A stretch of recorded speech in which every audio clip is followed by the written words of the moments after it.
Christian men spend so many resources, time, and money to indoctrinate and brainwash women that they are lesser.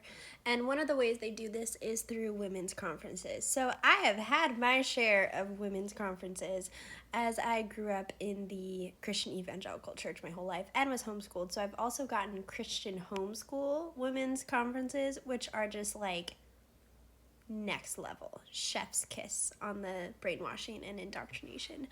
But yeah, so basically every year churches will have women conferences, and there is so much pressure to go to these, like the most insane amount of pressure. They also have them for men. Let me tell you about the type of pressure it is to go through these from my husband's perspective. So he had a men's conference coming up, and the person that he worked for actually was an attendee of our church. And so the assistant pastor really wanted my husband to go to the men's conference, because the assistant pastor even told me and my husband that we were like the young people, and he wanted us to like kind of like market our church for other young people and to attend all the events so we could make us like look cool again.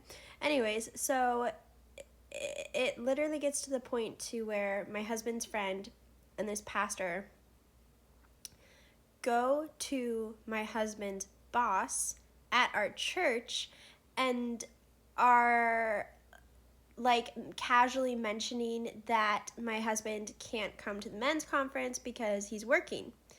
And it gets to the point to where my husband's boss literally goes up to him and is like, "Hey, did you really want to go to the men's conference?" And my husband is like, No. Like, I'm working. I'm good. And so that is like how much pressure that they will even go to your boss if they know, to try to get you to go to these conferences. Anyways, the men's conferences, they basically sit around and I know this for a fact, they all try to like confess their sins, which is like a very norm culty tactic of like trauma bonding.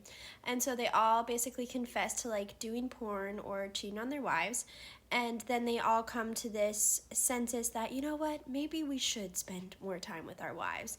And they all give each other like pats on the back, like, "We're so good, bro. We are the best." And go on their merry way.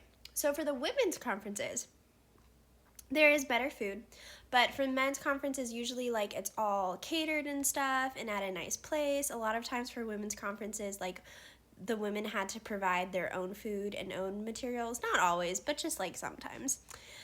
And basically at our conferences, we would be told how we should be perfect wives, how to submit to our husbands better, what submission is, and we'd be kind of like lectured about not being the perfect wife we can be, and just literally like indoctrinating us into how we have to submit because that's what God wants, and just laying it on so thick about how we have to be like the perfect wife. Well, the men just kind of like say, do porn, and everyone's like, yeah, okay, we'll do better. So yeah, it's so hypocritical.